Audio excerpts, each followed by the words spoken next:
I was one of them, Jack. I was part of the Vicari. I believed in their cause, in what they were trying to achieve. I helped them develop that weapon, thinking it would bring peace, that it would end the war once and for all. She paused, her voice catching in her throat as she struggled with the guilt that had haunted her for so long. But I was wrong. The Vicari aren't interested in peace, they want domination, control over the entire galaxy, and I was helping them do it. Jack listened in silence, his expression unreadable, as he absorbed her confession. He could see the pain in her eyes, the burden of guilt that she carried, and he knew that her remorse was genuine. "We all make mistakes," Yara, Jack said softly, his voice filled with understanding. "What matters is what you do now. You're not with the Vicari anymore. You chose to leave, to do the right thing. That takes courage." Yara looked at him, her violet eyes filled with a mixture of gratitude and uncertainty. She had expected anger, condemnation for her role in the Vicari's plans.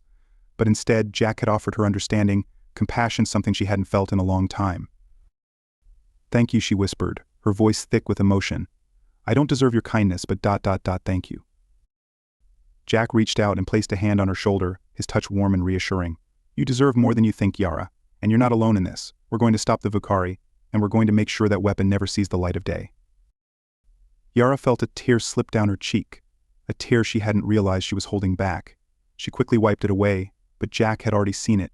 He didn't say anything, didn't draw attention to her vulnerability. Instead, he simply squeezed her shoulder gently, offering her a silent promise of support. For a long moment, they sat in silence, the weight of their conversation hanging in the air between them. Yara felt a sense of relief, as if a heavy burden had been lifted from her shoulders. She had finally shared her secret, had finally allowed someone else to bear the weight of it with her. And while the fear of what lay ahead still gnawed at her, she felt a newfound sense of resolve. Jack was right, she wasn't alone, and with his help she would do whatever it took to stop the Vicari, to atone for her past mistakes and ensure that the weapon she had helped create was never used. A soft chime echoed through the compartment, signaling an incoming message. Jack glanced at his wrist-mounted communicator, his brow furrowing as he read the alert. "We're approaching the outpost," he said, his voice returning to its usual businesslike tone. "It's time to get that information to the brass." Yara nodded, her expression resolute.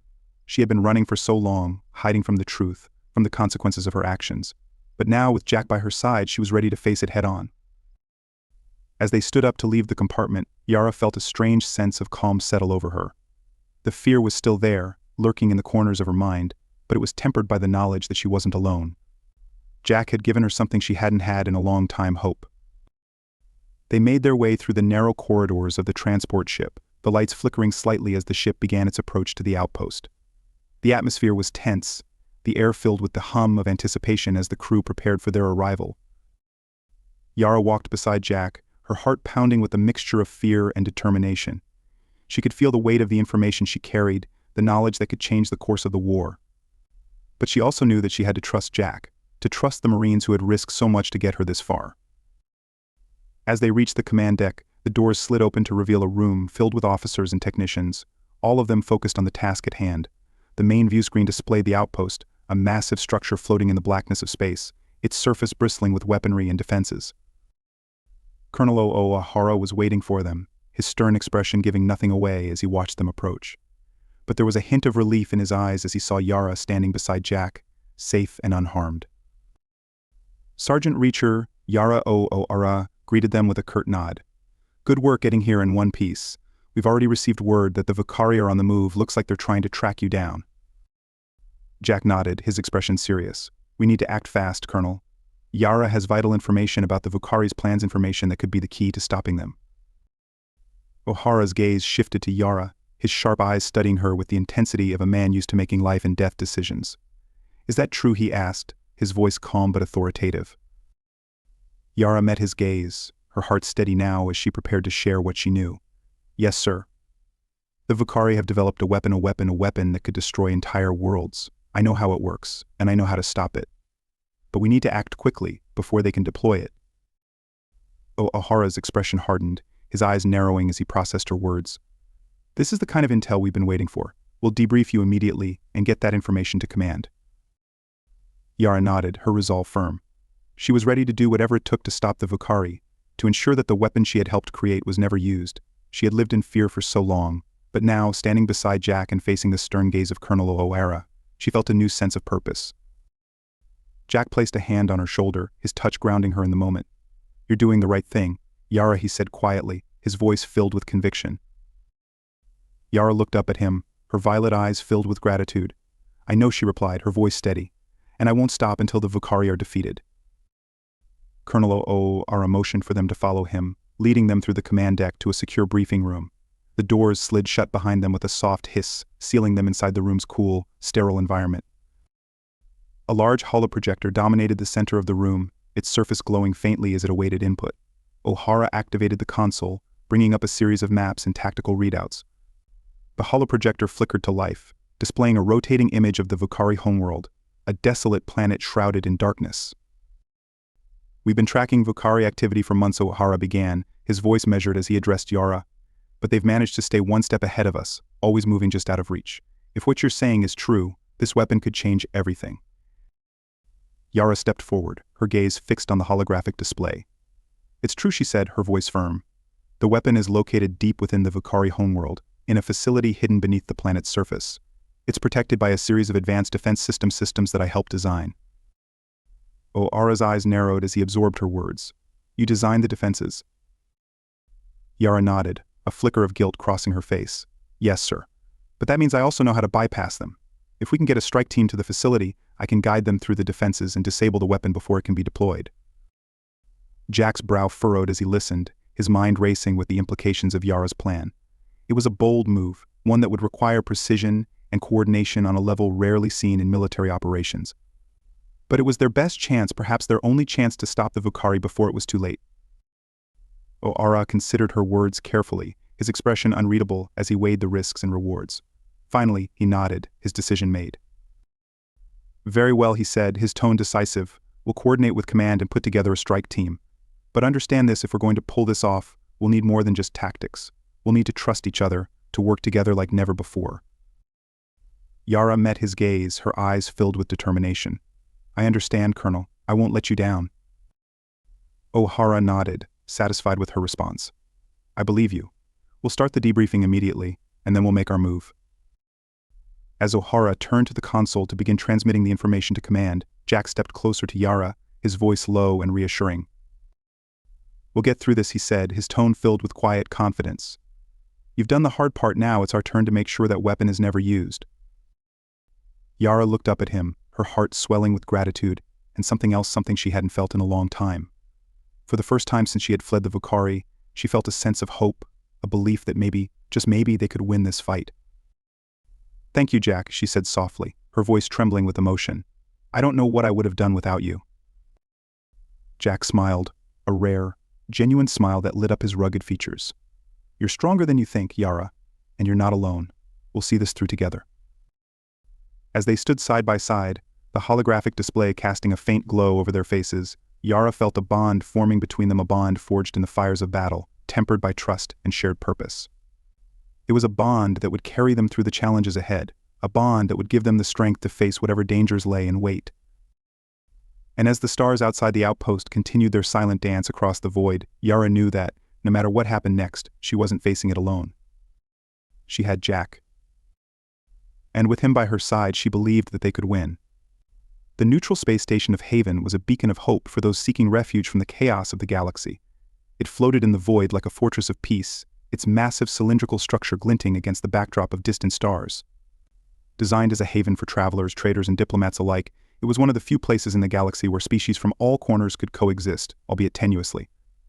The station's hallways echoed with a mix of languages, and its markets were filled with the aromas of foods from 1,000 different worlds. But beneath its bustling surface, tension simmered, and the air was thick with the sense that peace here was as fragile as the station itself. Zara and John had taken refuge on Haven after their narrow escape from the space pirates. Their ship, battered but still functional, had docked in one of the station's lower bays, away from the prying eyes of those who might take an unhealthy interest in a lone freighter. For Zara, the station represented a temporary sanctuary, a place to catch her breath and plan their next move. But she knew better than to let her guard down. The galaxy was vast, but not vast enough to escape the notice of those who hunted her. Zara sat in the cramped cabin of their ship, the low hum of the station's artificial gravity system a constant reminder of their precarious situation. She stared at the holo display on the wall, which projected a rotating image of the station's layout. Her fingers traced the paths through the station's various sectors, committing the routes to memory. The layout was a maze of corridors, markets, and docking bays, each with its own dangers and opportunities. If they were going to stay hidden, they would need to navigate it with care. John was in the cockpit, running a diagnostic on the ship's systems. The adrenaline from their escape had worn off, replaced by a quiet determination. He knew that their time on Haven was limited. They needed to refuel, resupply, and get off the station before word of their presence spread. The pirates who had captured Zara weren't likely to forget about them, and the Vicari were a constant, looming threat. As he finished the diagnostic, John's thoughts turned to Zara. Over the past few days, they had formed an unlikely partnership, one born out of necessity and forged in the crucible of danger. But there was more to it than that. John had seen the fire in Zara's eyes, the resilience that had kept her alive despite the odds. It was a strength he admired, a strength that had drawn him to her. But he also knew that their alliance was still fragile, built on a foundation of mutual need rather than trust. John stood up from the pilot's seat and walked back to the cabin, where Zara was still studying the holo display. He leaned against the doorway, his arms crossed over his chest as he watched her. "Thinking of going for a stroll?" he asked, his voice breaking the silence. Zara looked up at him, her violet eyes reflecting the soft blue light of the display. "I'm just trying to figure out our best option," she replied, her tone thoughtful. "This station is big, but not big enough to hide forever. We need to be smart about how we move." John nodded, impressed by her strategic mind. "You're right. But we also need to find out what's happening outside this station. We've been in the dark since we left that pirate stronghold.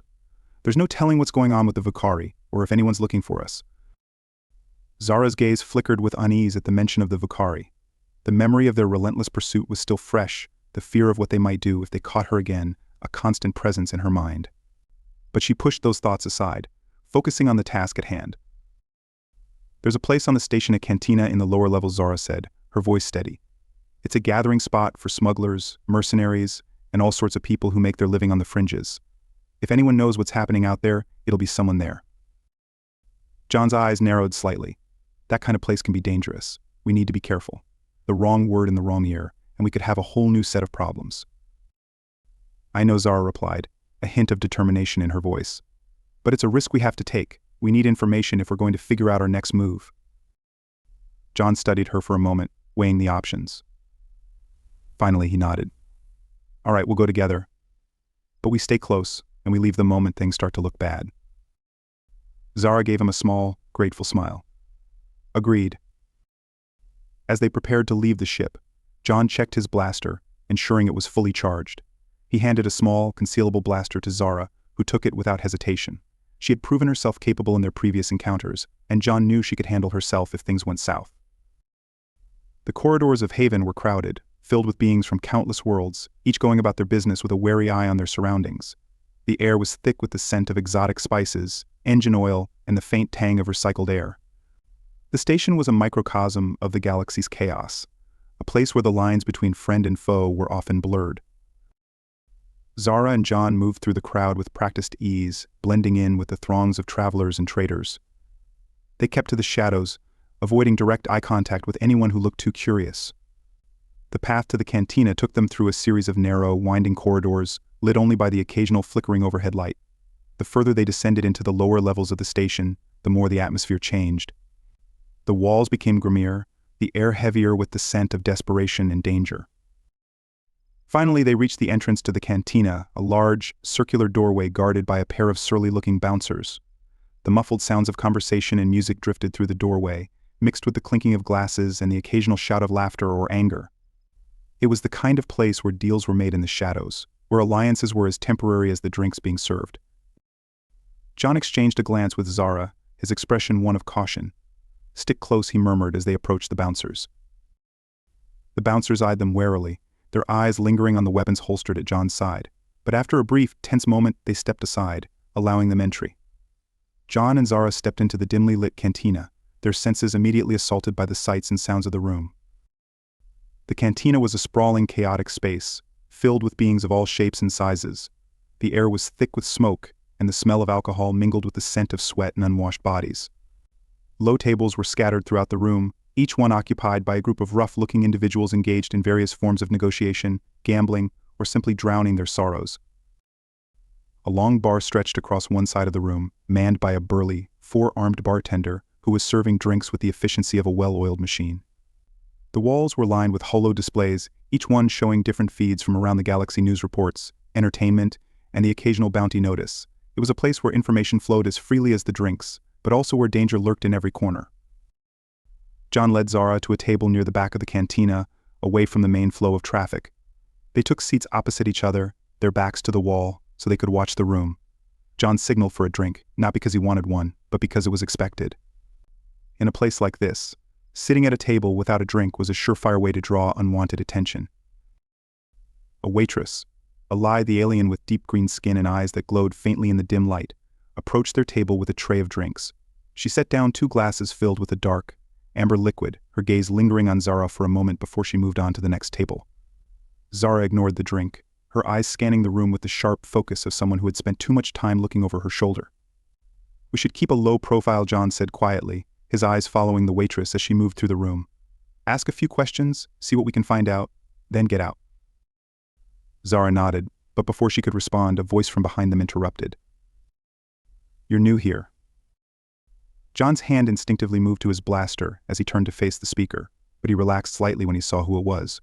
The man standing behind them was human, or at least mostly human.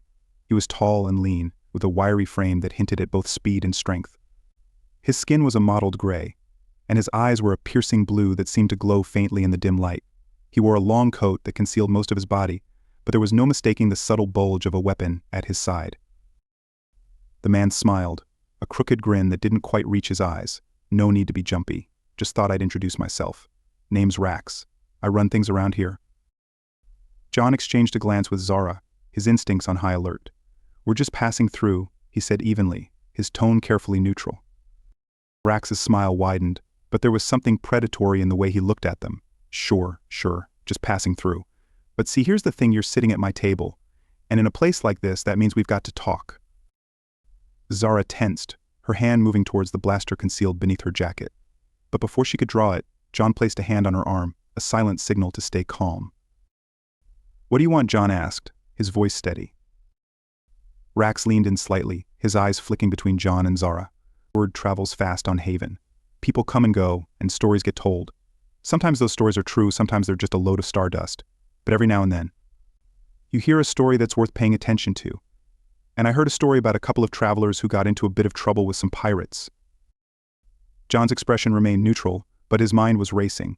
It was clear that Rax had more information than he was letting on, and that made him dangerous. Rax continued, his voice lowering to a conspiratorial whisper. "Now, I'm not one to pry into other people's business, but the way I see it, you've got 2 choices. You can keep your heads down, pretend like you're just passing through, and hope nobody notices you. Or you can tell me what you're really doing here. And maybe, just maybe, we can help each other out." Zara glanced at John, her eyes filled with a mixture of suspicion and curiosity. She didn't trust Rax, but she knew that he might be their best chance of getting the information they needed. "What kind of help are you offering?" John asked, his tone guarded. Rax's grin widened, revealing a set of sharp, pointed teeth. "The kind that keeps you alive. See, I've got a bit of a situation on my hands. There's a group of people who've been causing me some trouble. Let's just say they're not very good for business. If you help me deal with them, I might just be able to point you in the right direction. Maybe even get you off this station without any unwanted attention." John considered the offer carefully. It was clear that Rax was a dangerous man, one who wouldn't hesitate to use them to his advantage. But they were running out of options, and the longer they stayed on Haven, the more likely it was that someone would recognize Zara. "What kind of trouble are we talking about?" John asked, his eyes narrowing. Rax's expression darkened slightly, his voice losing its playful tone. "There's a group of mercenaries who've been muscling in on my territory. They're well-armed, well-organized, and they've got some powerful backers. I need them gone, but I can't take them on directly without starting a war. That's where you come in." Zara frowned, her instincts screaming that this was a bad idea. But before she could voice her concerns, John spoke. "We'll need more than just information," John said, his voice firm. "If we do this, you get us a ship, fully fueled and armed. And you get us off this station without anyone knowing we were here." Rax's eyes gleamed with something like admiration. "You've got guts, I'll give you that. All right, you've got a deal. But remember, cross me, and there won't be a place in the galaxy where you can hide." John nodded, knowing that they were walking a dangerous line. "Where do we find these mercenaries?" Rax leaned back, his grin returning. They're holed up in one of the abandoned sectors of the station. It's a maze down there, but I can give you a map. Once you deal with them, meet me back here. I'll take care of the rest." He reached into his coat and pulled out a small data chip, sliding it across the table to John. "Everything you need to know is on there." John took the chip, slipping it into his pocket. "We'll be back." Rax stood up, his coat swirling around him as he turned to leave. "I'll be waiting. Good luck, you're going to need it." As Rax disappeared into the crowd, Zara let out a breath she hadn't realized she was holding. "This feels like a trap," she said quietly, her eyes scanning the room for any sign of trouble. John nodded, his expression grim. "It might be. But we don't have much choice. We need that information, and we need to get off this station before anyone figures out who you are." Zara hesitated for a moment, then nodded. "All right, but we need to be smart about this. If Rax is planning to double-cross us, we need to be ready." John's eyes hardened. "We will be." They finished their drinks in silence, both of them lost in their own thoughts. The cantina's noise and chaos faded into the background as they focused on the task ahead. They knew that this mission could be their last if they weren't careful. They could end up trapped in Haven's lower levels, with no way out. But they also knew that they couldn't afford to back down. The stakes were too high, and the dangers too real. They were running out of time, and every moment they spent on Haven was another moment closer to being found by the Vocari. As they stood to leave, John reached out and took Zara's hand, his grip firm and reassuring. "We'll get through this," he said, his voice filled with quiet determination. "Together." Zara looked up at him, her heart swelling with a mixture of fear and hope. "Together," she echoed, her voice trembling slightly. They left the cantina, the weight of their mission pressing down on them like a heavy shroud. The corridors of Haven seemed darker, more oppressive, as they made their way to the abandoned sector where the mercenaries were hiding. The further they went, the more the station's bustling activity faded away, replaced by an eerie silence. The abandoned sector was a labyrinth of rusted metal and flickering lights, a forgotten part of the station that had been left to decay. The air was heavy with the scent of mildew and oil, and the walls were covered in graffiti and scorch marks from old battles. It was a place where the law had no reach, where the only rule was survival. John and Zara moved cautiously through the winding corridors, their weapons at the ready. The map Rax had given them was crude, but it provided just enough guidance to keep them on track. They followed it closely, their senses on high alert for any sign of movement. As they approached the area where the mercenaries were supposedly holed up, John signaled for Zara to stop. He crouched down, studying the layout of the corridor ahead. It opened up into a larger chamber, the entrance partially blocked by a pile of debris. Beyond it, he could hear the faint murmur of voices, low and tense, the kind of voices that belonged to men who were used to violence. "We'll need to be quiet," John whispered, his voice barely audible. "Take them out one by one, before they know we're here." Zara nodded, her grip tightening on her blaster. She could feel the tension in the air, the sense that they were on the edge of something dangerous, but she forced herself to stay calm, to focus on the mission. They moved forward, their footsteps silent on the metal floor. The chamber ahead was dimly lit, the shadows deep and thick. John could see the shapes of the mercenaries moving about, their attention focused on a central table where they appeared to be discussing something of importance. John motioned for Zara to take the left side of the chamber, while he moved to the right. They split up, each of them slipping into the shadows as they prepared to take down their targets.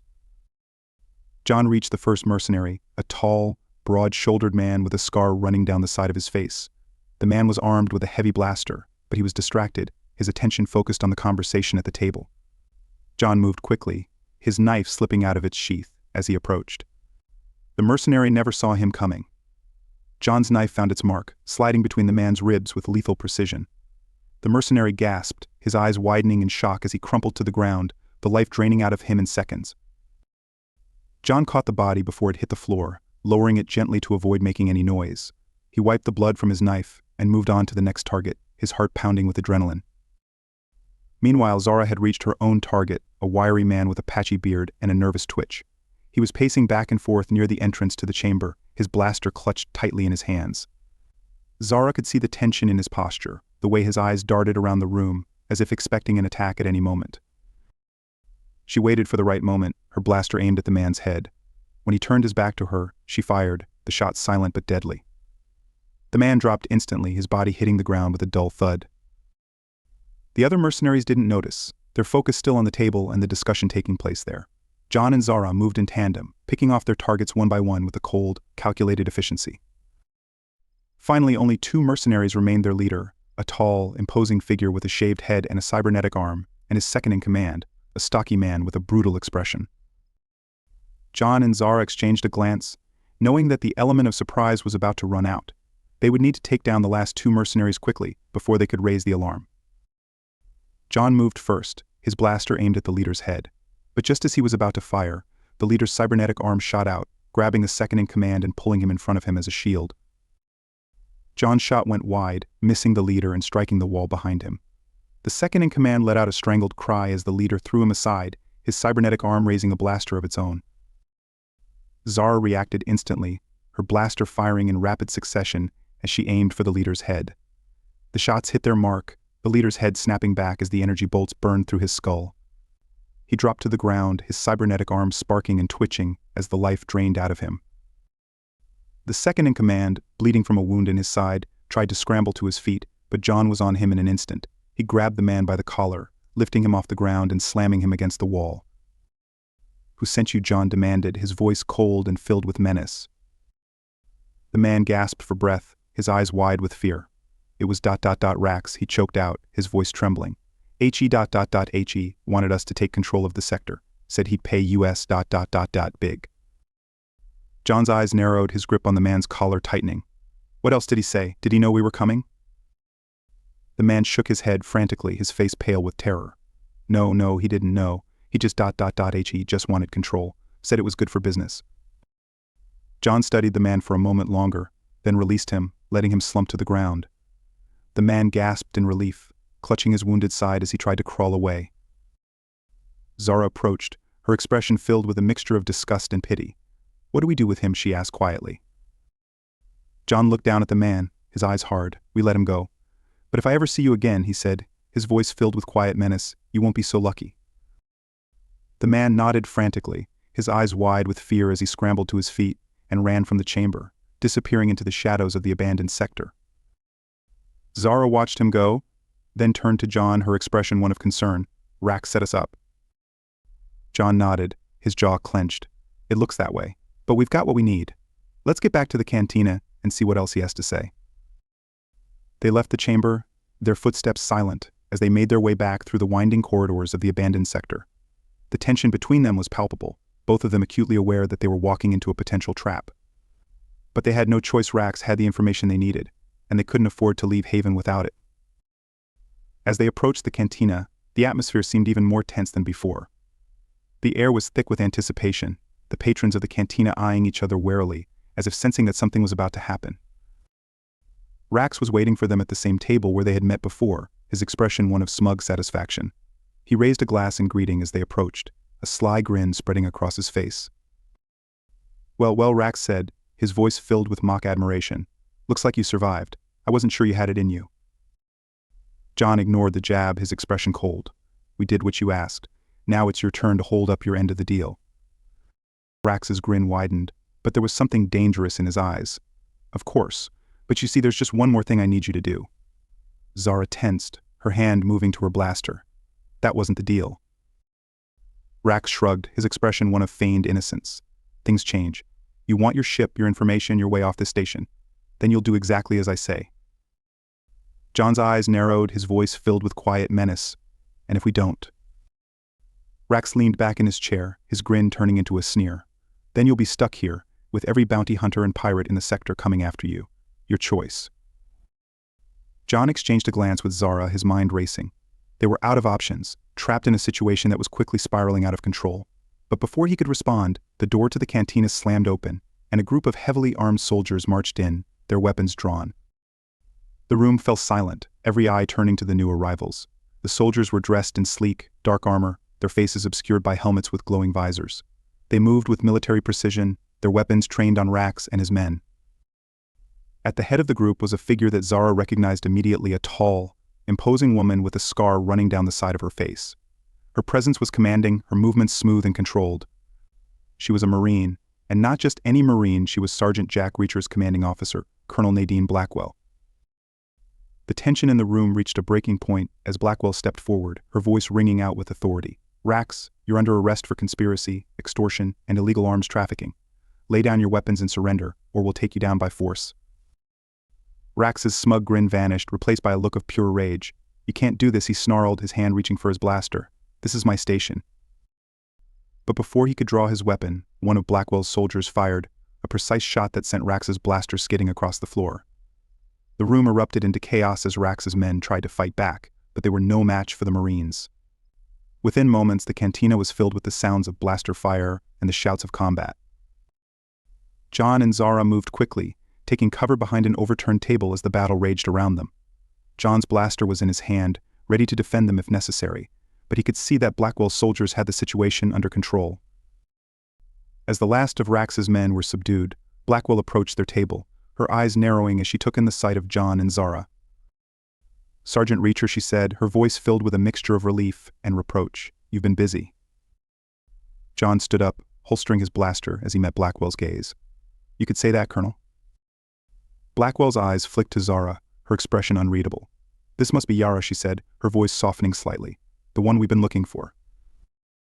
Zara nodded, her heart pounding in her chest, as she realized the full weight of the situation. The Marines had found her, and now her fate was in their hands. Blackwell turned back to John, her expression serious. "We've been tracking Rax for months. He's been running illegal operations out of Haven, selling weapons and information to anyone with the credits to pay. When we heard you were here, we knew we had to move quickly." John nodded, understanding the gravity of the situation. Rax was trying to use us to take out some of his competition. He was never going to let us leave the station. Blackwell's expression darkened.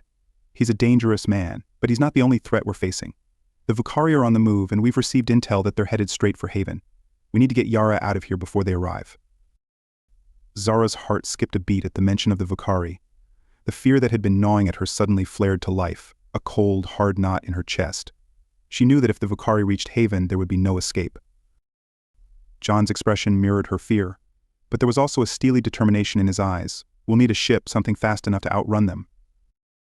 Blackwell nodded. "We've already secured a vessel for you. It's in the upper docking bay, fully fueled and ready to go. But we need to move now." Zara glanced at John, her mind racing. They had come to Haven seeking refuge, but it had become clear that there was no refuge to be found. The Vicari were closing in, and their only hope was to flee, to get as far away as possible before it was too late. But as they made their way to the docking bay, Zara couldn't shake the feeling that their paths were converging, that the choices they made now would have consequences far beyond what they could imagine. The galaxy was vast, but it was also small in its own way, and the threads of fate were pulling them towards something larger, something they couldn't yet see. When they reached the docking bay, the ship that awaited them was sleek and powerful, its hull gleaming under the station's lights. It was a far cry from the battered freighter they had arrived in, a ship designed for speed and maneuverability, with enough firepower to hold its own against whatever the Vicari might throw at them. Blackwell handed John a datapad with the ship's access codes, her expression serious.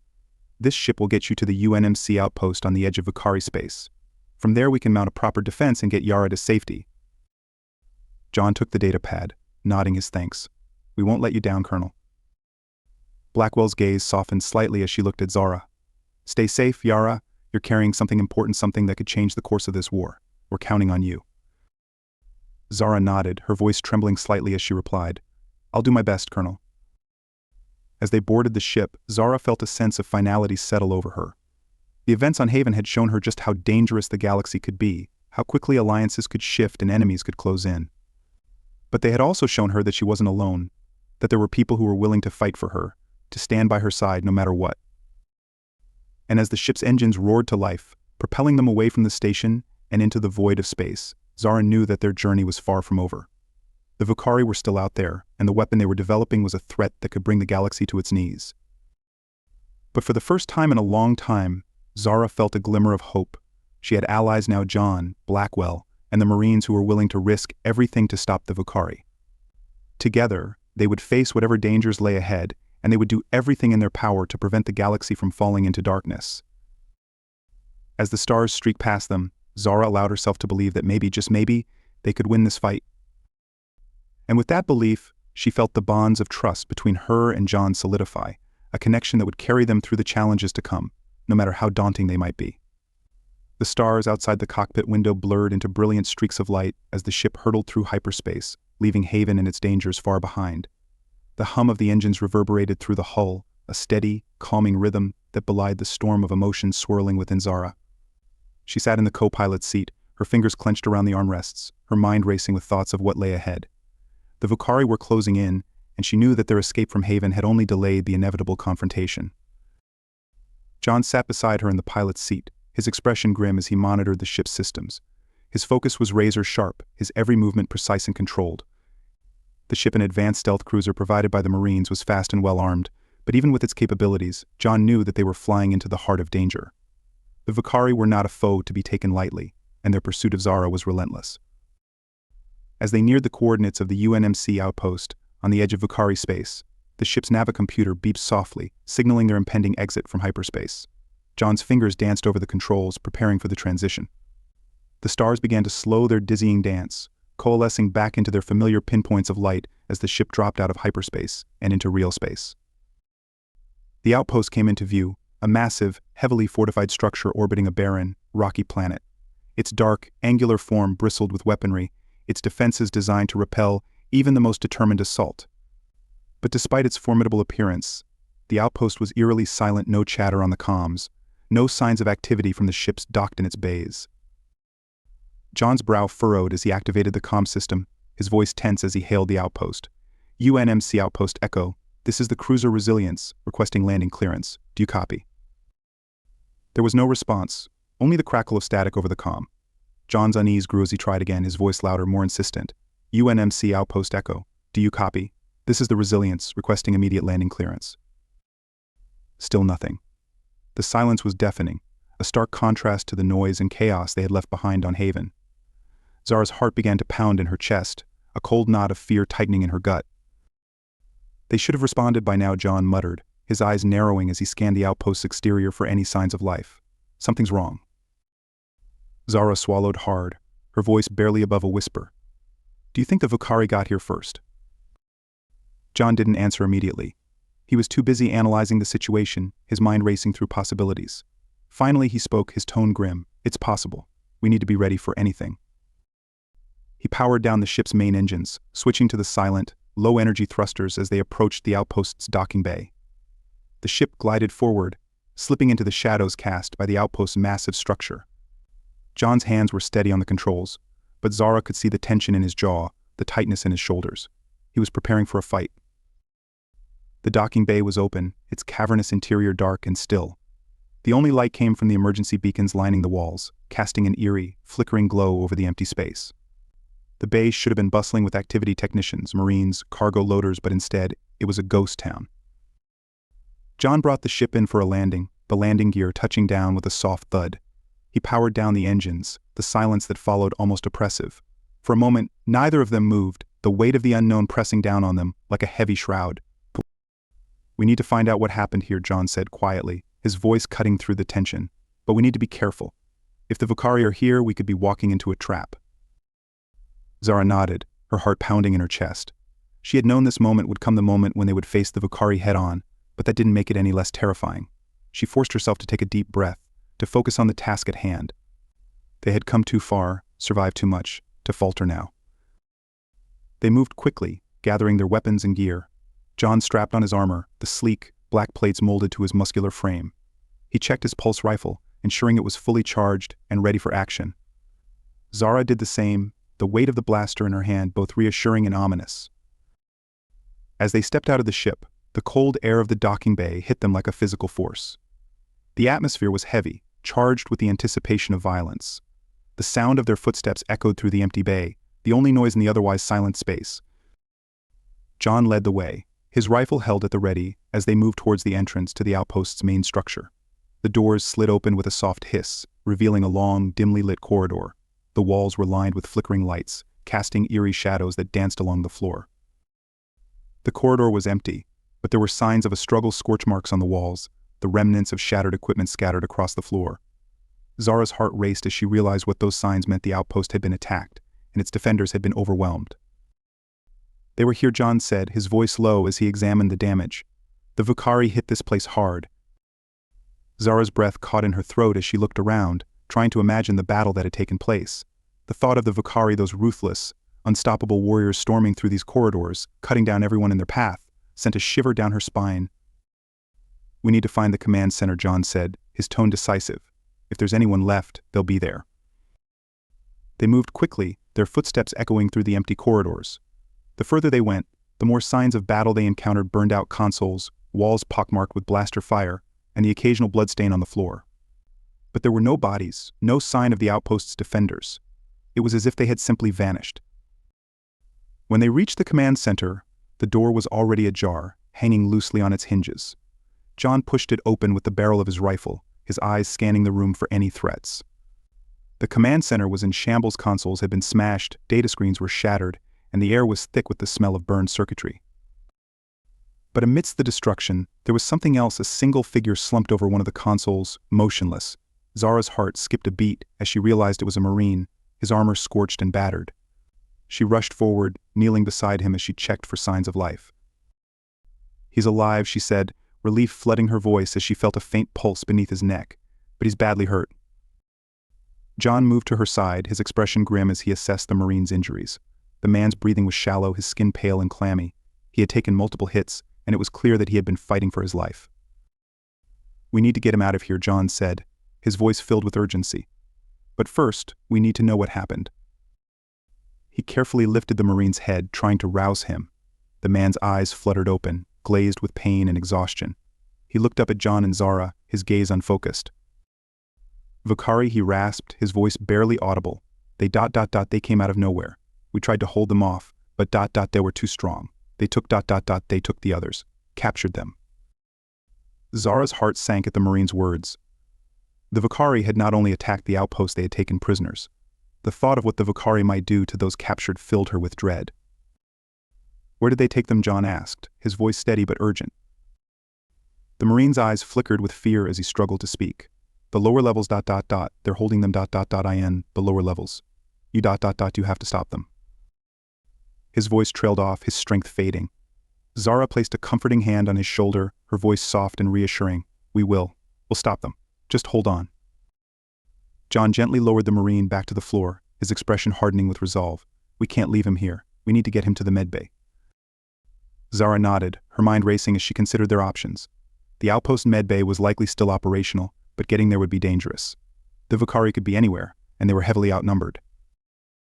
"We'll have to move fast," Zara said, her voice filled with determination. "If the Vakari are holding prisoners, we can't let them take them off-world.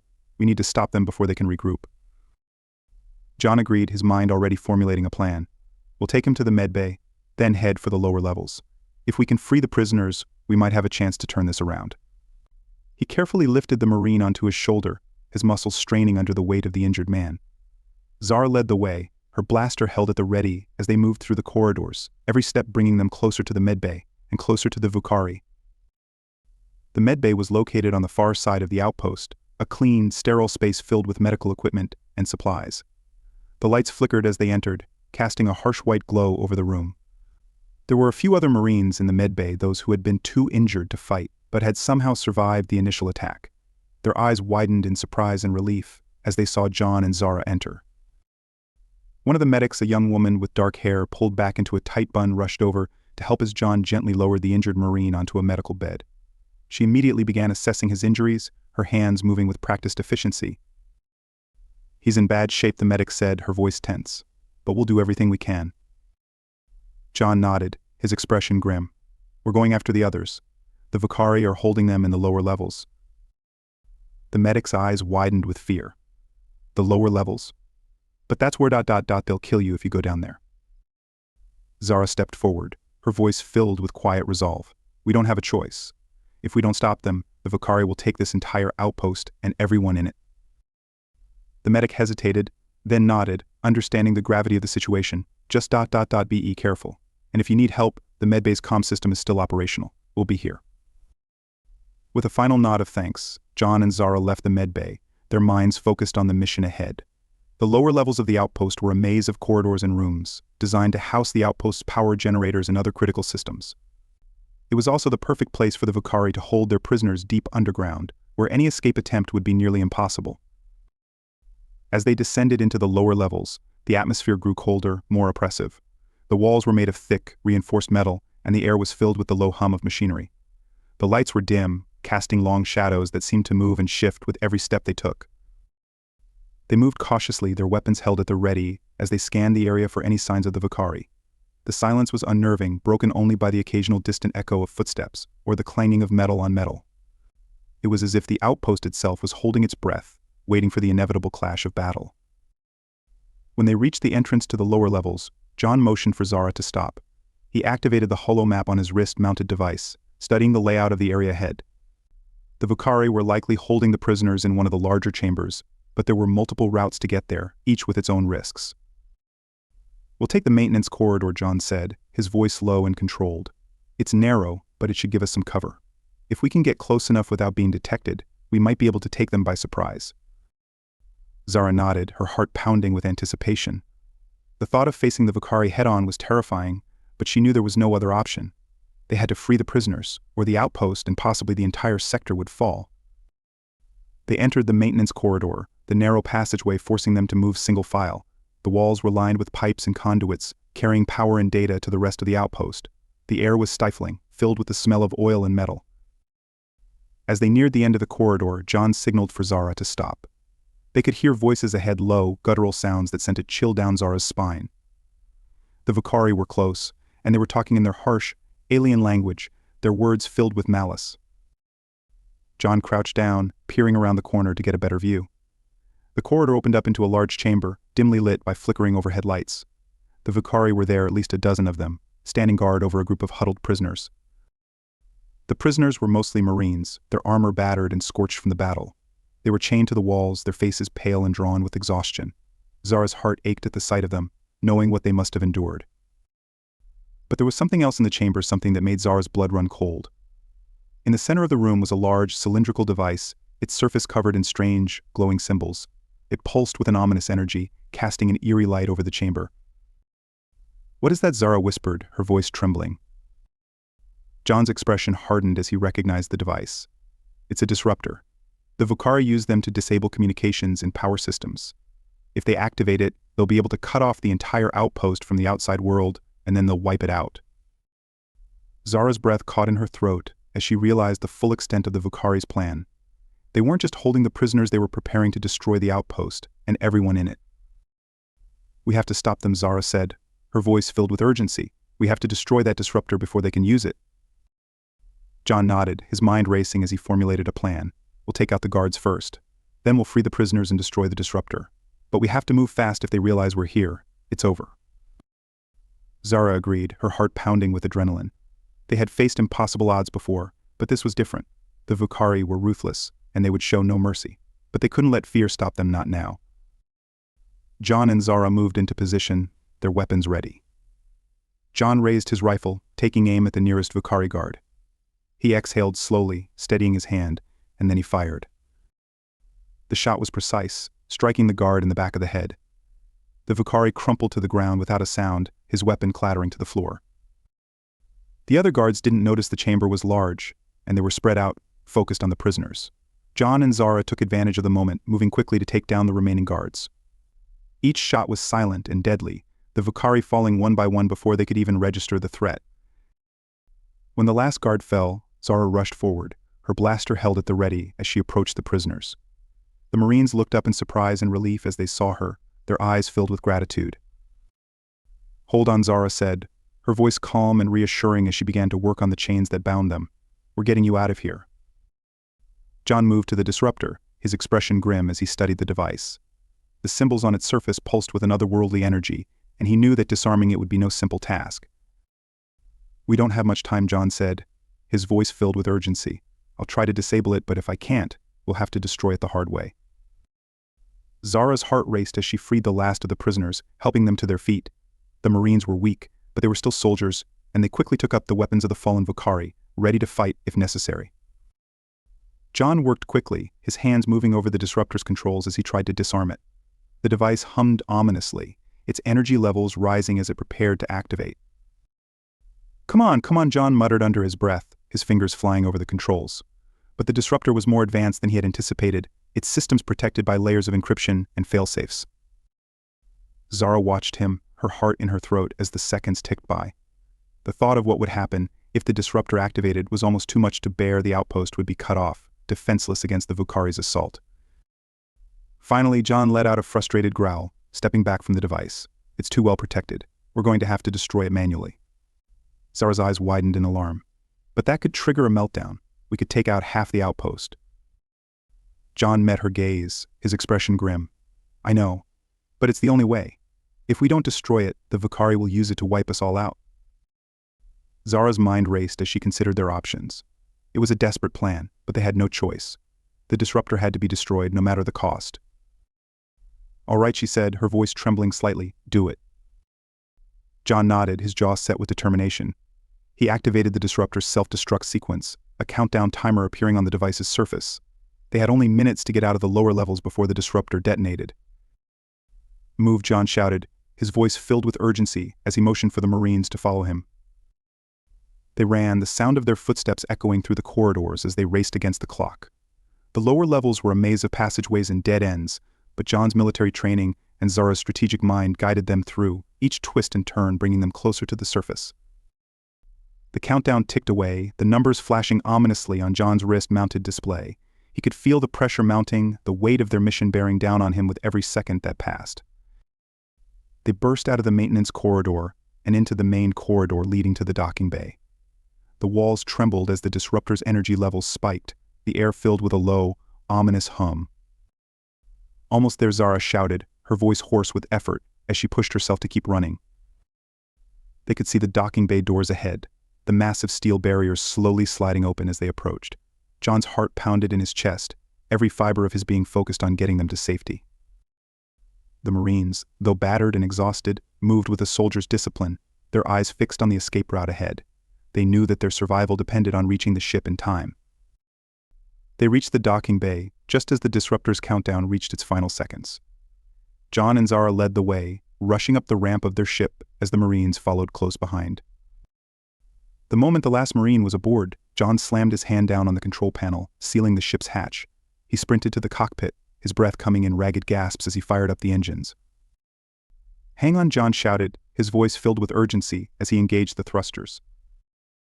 The ship roared to life, lifting off the docking bay floor as it powered up for takeoff. The outpost trembled beneath them, the disruptor's energy levels reaching critical mass.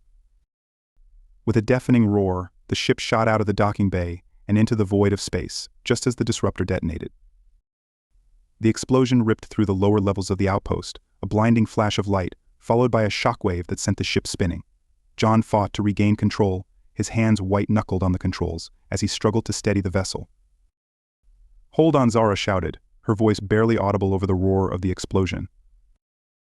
The ship stabilized, the shockwave dissipating as they cleared the outpost's gravity well. John let out a breath he hadn't realized he was holding, his heart still racing from the near miss. They were alive. Zara collapsed into her seat, her body trembling with exhaustion and relief. She looked over at John, her eyes filled with gratitude and something else, something deeper, more profound. You did it, she said, her voice trembling with emotion. You saved us. John met her gaze, his expression softening as the adrenaline began to ebb.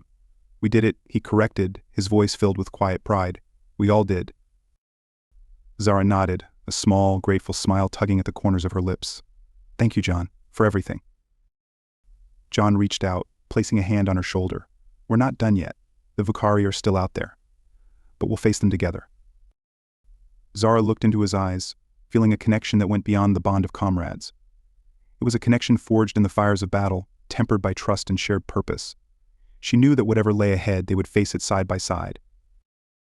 As they flew away from the outpost, the stars stretching out before them in an endless expanse, Zara allowed herself to hope.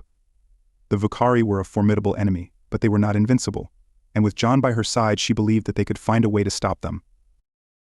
But even as hope flickered within her, Zara knew that the road ahead would be long and treacherous. The galaxy was in the grip of a conflict that threatened to consume everything in its path. But she also knew that she was not alone, that together they could make a difference.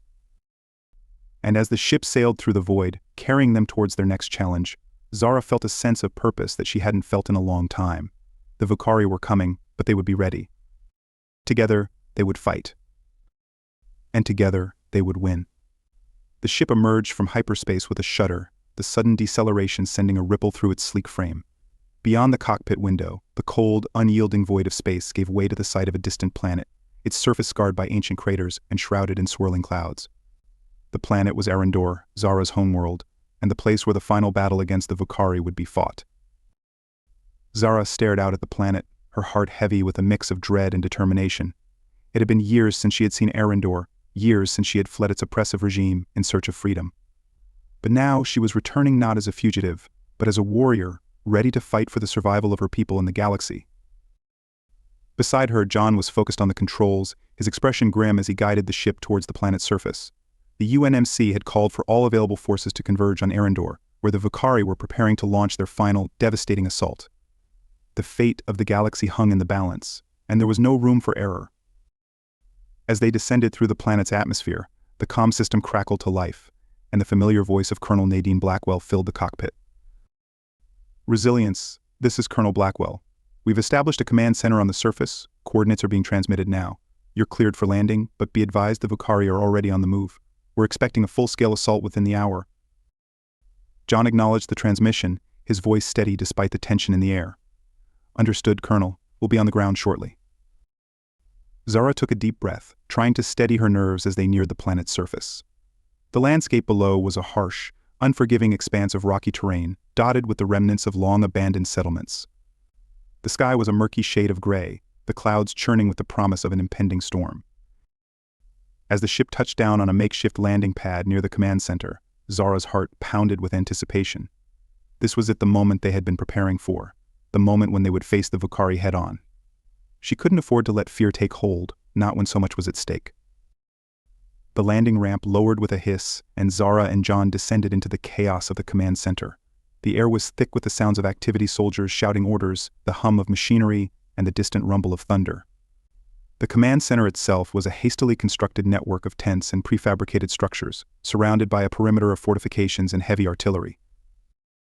Colonel Blackwell was waiting for them, her expression as steely as ever. She was clad in full battle armor, her scarred face set in a mask of determination. As they approached, she nodded in greeting, her sharp eyes assessing them with a soldier's precision. "Glad you made it," Blackwell said, her voice clipped and efficient. "The situation is worse than we anticipated. The Vakari have deployed ground forces across multiple fronts, and their fleet is in orbit, preparing for a planetary bombardment. We've managed to hold them off so far, but it's only a matter of time before they break through." John exchanged a grim look with Zara, the weight of the situation settling over them like a heavy shroud.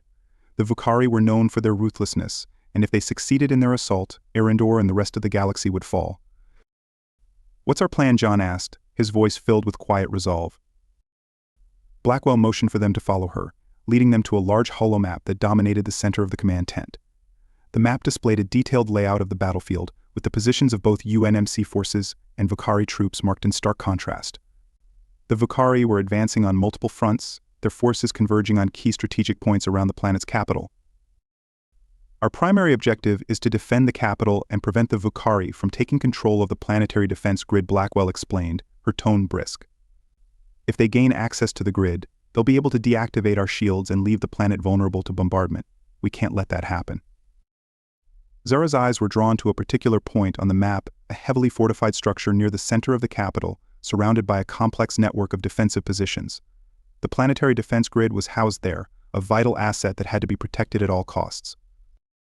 "The Vakari will throw everything they have at the defense grid," Zara said, her voice steady. "They know that taking it out is the key to victory." Blackwell nodded, her expression grim. "Exactly. We've reinforced the grid's defenses as much as possible, but we're stretched thin. I need you two on the front lines, coordinating with our ground forces to repel the Vakari assault. We'll also be deploying aerial support, but it won't be enough if they break through our perimeter." John glanced at Zara, his jaw set with determination. "We'll hold the line, Colonel, whatever it takes." Blackwell's eyes softened slightly, a rare flicker of emotion breaking through her stern facade. "I know you will, Sergeant. And Zara, your knowledge of the Vakari's tactics will be crucial. We're counting on you to help us outmaneuver them." Zara nodded, feeling a surge of resolve. This was her home, her people, and she would do everything in her power to protect them. The Vakari had taken so much from her, but they would not take Arendor. As they prepared to leave the command center, Blackwell placed a hand on John's shoulder, her expression serious. "One more thing, Reacher. We've received intel that the Vakari have deployed a new type of weapon, something we haven't seen before. We don't know what it is, but reports indicate it's powerful enough to turn the tide of battle. Be on the lookout, and if you see anything unusual, report it immediately." John nodded, his mind already racing with possibilities. The Vukari were known for their brutal efficiency, and if they had developed a new weapon, it could be a game changer.